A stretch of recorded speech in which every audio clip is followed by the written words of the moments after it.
حضور نے ہمیں بتلایا کہ پچھلے لوگ اپنے رب کو کیسے مناتے تھے، وہ کس طرح اس کے حضور ناز عرض کرتے تھے۔ حضور نے ہمیں اللہ کو منانے کے طریقے بھی بتلائے، فرمایا جب ماں باپ دعا مانگیں گے اولاد کے حق میں تو وہ مان جائے گا۔ حضور علیہ السلام نے فرمایا جب مسافر دعا مانگے گا تو اللہ مان جائے گا۔ فرمایا میرے رسول کریم نے کہ جب بیمار دعا مانگے گا تو اللہ مان جائے گا۔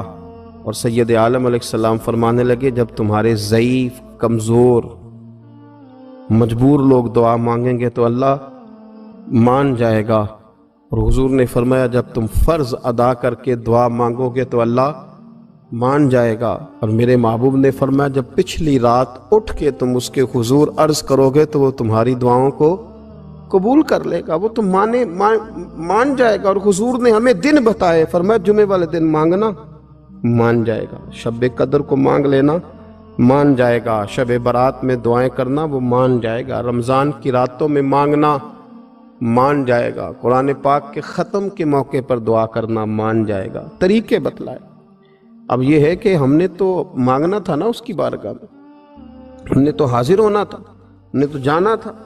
اب ہم نے آگے بڑھنا ہے، اس کے حضور عرض کرنا ہے۔ حضور نے ہمیں بتلایا کہ مومن متقی ہوتا ہے نا، پرہیزگار ہوتا ہے، تو اس نے کچھ نیکیاں بھی کی ہوتی ہیں، جس طرح اسے اپنے گناہوں کا پتہ ہوتا ہے نا، اسے پتہ ہوتا ہے کہ نہیں یار فلاں کام میں نے فقط اللہ کی رضا کے لیے کیا ہوا ہے، وہ میرا اور میرے رب کا راز ہے۔ فرمایا جب تم بڑے الجھ جاؤ نا، جب تم بڑی آزمائش میں آ جاؤ اور جب تم سمجھ لو کہ اب میں بڑی تکلیف میں آ گیا ہوں، تو پھر ایک طریقہ حضور نے ہمیں اور بھی بتلایا مانگنے کا، ایک اور طریقہ بھی بتلایا، اور وہ روایت صحیح مسلم میں موجود ہے۔ راوی حضرت عبداللہ ابن عمر رضی اللہ تعالیٰ عنہ، حضور فرماتے ہیں 3 لوگ سفر کر رہے تھے۔ یہ آپ اندازہ فرمائیے صحیح مسلم کی حدیث ہے، اور ذرا حضور کے سمجھانے کا ایک یہ رنگ بھی ہے اللہ کو منانے کا، ایک یہ انداز بھی ہے اس کی بارگاہ میں گزارشات پیش کرنے کا، یہ بھی ایک طریقہ حضور نے ہمیں بتلایا۔ اگرچہ اپنی نیکیوں کو چھپانا چاہیے، نیکیاں جو چھپی ہوئی ہوتی ہیں وہ قیمتی ہوتی ہیں، وہ قیمتی چیزیں ہوتی ہیں جو لوگوں نے چھپا کر کے رکھی ہوتی ہیں۔ حضرت عبداللہ ابن عمر فرمانے لگے کہ نبی پاک صلی اللہ علیہ وسلم فرماتے ہیں 3 لوگ سفر کر رہے تھے، رستے میں طوفان آ گیا، تیز بارش شروع ہو گئی، تو حضور فرماتے ہیں وہ تینوں بارش سے بچنے کے لیے ایک غار میں چھپ گئے۔ ان کو پتہ ہے پرانے زمانے کے اندر غاریں ہوتی تھیں، اور لوگ جب سفر کرتے تھے لمبے تو پتھروں اور پہاڑوں کے بیچ میں سے سفر کرتے تھے۔ وہ غار کے اندر چلے گئے۔ اب چونکہ طوفان بہت زیادہ تھا، جب وہ غار کے اندر چلے گئے تو اللہ کے پیارے حبیب صلی اللہ علیہ وسلم فرماتے ہیں پتھر اوپر سے لڑکتا ہوا آیا اور غار کے منہ کے آگے آ کے اس نے غار کو بند کر دیا۔ اب اتنا تیز اور اس مضبوطی کے ساتھ وہ پتھر لگا اور اتنا صحیح فٹ ہوا کہ اندر روشنی آنی بھی ختم ہو گئی۔ اب 3 لوگ ہیں، تھوڑی دیر تو وہ پریشان رہے کہ شاید اب کبھی بچ نہیں سکیں گے، شاید چاروں جانب اندھیرا ہی ہے اور اندھیرا ہی رہے گا، شاید یہاں سے نکلنے کے لیے اب ہمیں کوئی رستہ میسر نہیں آئے گا۔ وہ پہلے تو پریشان ہوئے، پھر کہنے لگے یار اس طرح کرو، ذرا غور کیجئے گا میری بات پہ۔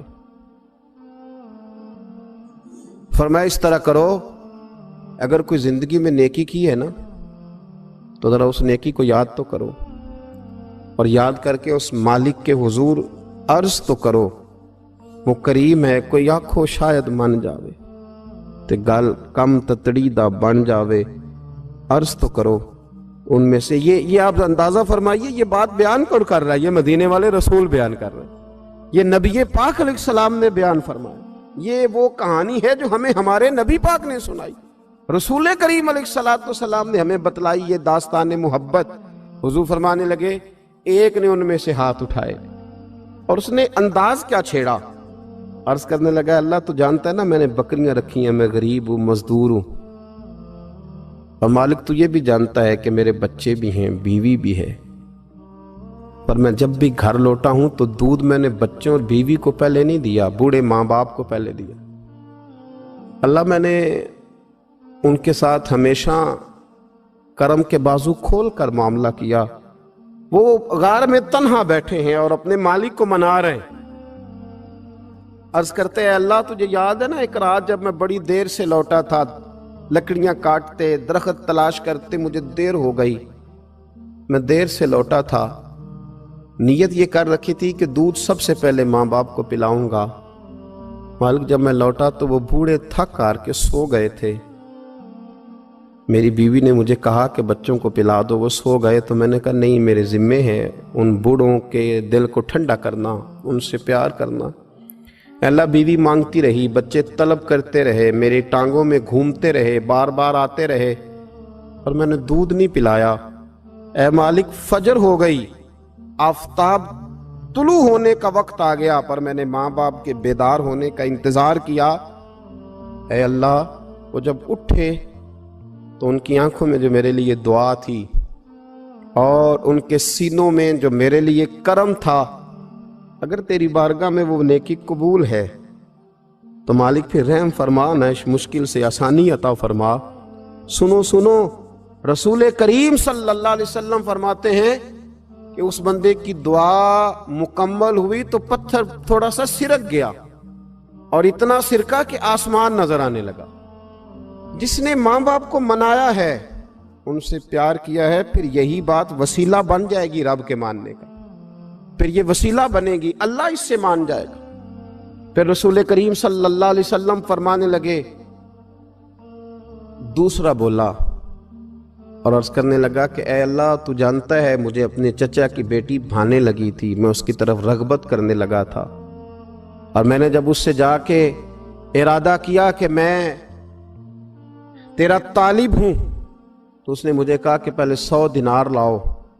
بانا تو اللہ میں نے مشقت کر کے 100 دینار جمع کیے، اور جب میں پوری طرح اس پر حاوی ہو گیا، وہ میرے قبضے میں آ گئی اور گناہ کا میں نے ارادہ کر لیا، تو اس عورت کے منہ سے ایک جملہ نکلا کہ اللہ سے ڈر۔ اے مالک وہ میرے قبضے میں تھی، اے اللہ میں گناہ پر قادر تھا، میں چاہتا تو گناہ کر لیتا، لیکن جب اس نے تیرا نام لے کے کہا نا کہ اللہ سے ڈر، اللہ میں ڈر گیا، میں اسے چھوڑ کے آ گیا۔ اگر تجھے یہ بات پسند ہے تو پھر نکال دینا اس مشکل سے، پھر کر دینا کرم۔ اللہ میری بھی تو چڑھتی جوانی تھی نا، میں بھی تو سب کچھ کر سکتا تھا، پر تیرے لیے، تیری خاطر میں لذت گناہ سے باز رہا، تو اللہ تو رحمت فرما دے۔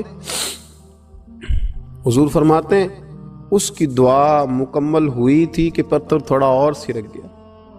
پھر تیسرا بولا اور اس نے بول کے کہا، اے اللہ ایک مزدور کو، ایک دیہڑی دار کو، ایک غریب کو میں نے کام پہ رکھا ہوا تھا، یہ تیرا اور میرا راز ہے اللہ۔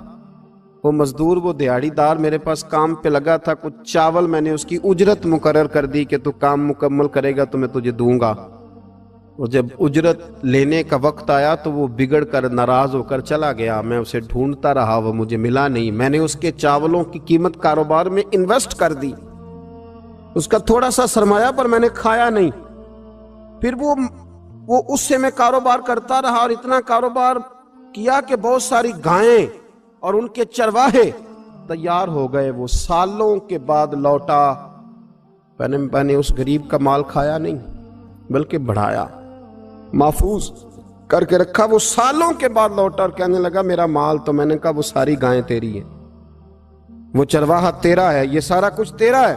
تو کہنے لگا تو مجھ سے مذاق کرتا ہے، میں غریب کہاں اور گاؤں اتنی بڑی گائیں کہاں، تو مذاق کرتا ہے؟ تو میں نے کہا مذاق نہیں، میں نے اپنے رب سے ڈر کے تیرے مال کی حفاظت کی، یہ تیرا ہے۔ اے اللہ میں کھا بھی تو سکتا تھا نا، پر تجھ سے ڈر کر میں نے وہ سارا محفوظ رکھا۔ اللہ اگر تجھے میری یہ ادا پسند ہے تو پھر آج مان جانا، آج راضی ہو جا۔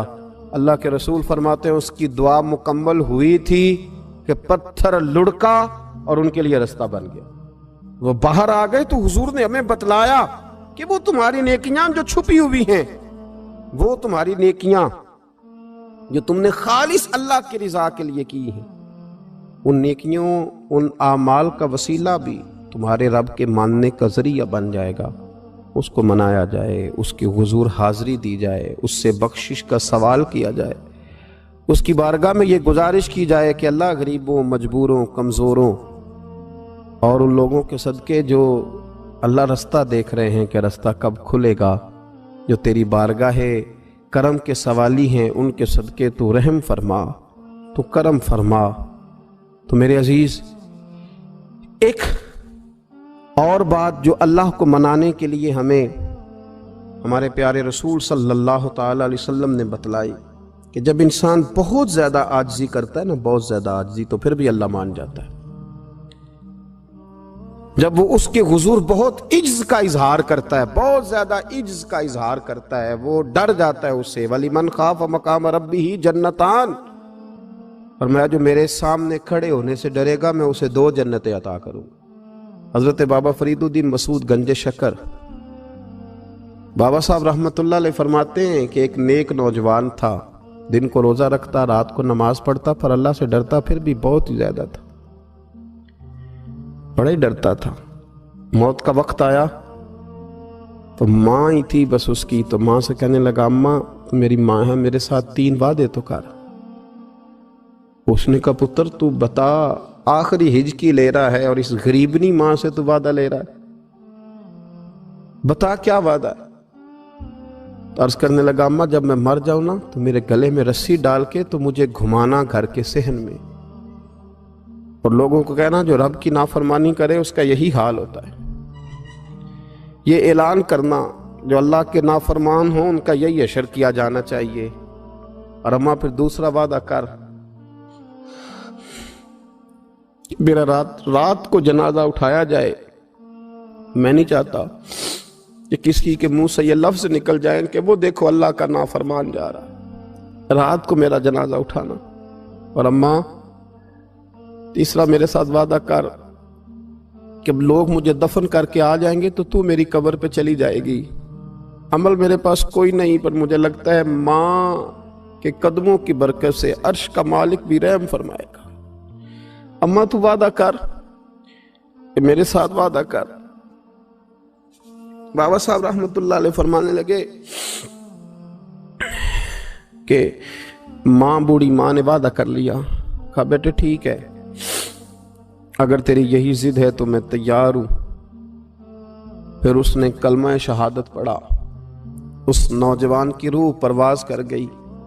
بوڑھی ماں نے رسی منگائی تو وَلِمَنْ خَافَ مَقَامَ رَبِّهِ جَنَّتَانِ، جو ڈر جائے، اس نے تو کہا تھا نا کہ رسی ڈال کے گھمانا اور کہنا یہ اللہ کا نافرمان ہے، اس کا یہی اشر ہونا چاہیے تھا۔ لیکن جب ماں گلے میں رسی ڈالنے لگی تو گھر کے ہر کونے سے آواز آنے لگی، خبردار یہ رب کا دوست ہے، اللہ کے دوستوں کے ساتھ اس طرح کا معاملہ نہ کیا جائے، اسے چھوڑ دیا جائے۔ اور کہا تمہیں کچھ بھی اور کرنے کی ضرورت نہیں ہے، یہ تو رب کا دوست ہے اور رب کی بارگاہ میں حاضر ہو گیا۔ کچھ کوئی بندہ کہے گا کہ یہ تو ایک بابا فرید کا سنایا ہوا واقعہ ہے، سنیے، بخاری میں حدیث ہے، نبی پاک صلی اللہ علیہ وسلم نے فرمایا، حضرت ابو ہریرہ رضی اللہ تعالیٰ عنہ راوی ہیں، حضور فرماتے ایک شخص مرنے لگا تو اپنے بچوں سے کہنے لگا کہ میں جب مر جاؤں تو مجھے جلا دینا، اور پھر میرے جلے ہوئے وجود کو پیس دینا، پھر مجھے ہوا میں اڑا دینا۔ پتر مجھے اڑا دینا، مجھے بڑا ڈر لگتا ہے، اگر رب نے مجھ سے حساب پوچھا تو میں قابل نہیں ہوں، اڑا دینا مجھے ہواؤں میں۔ اگر اس نے مجھ سے عذاب لیا تو حساب لیا تو بڑا سخت حساب لے گا۔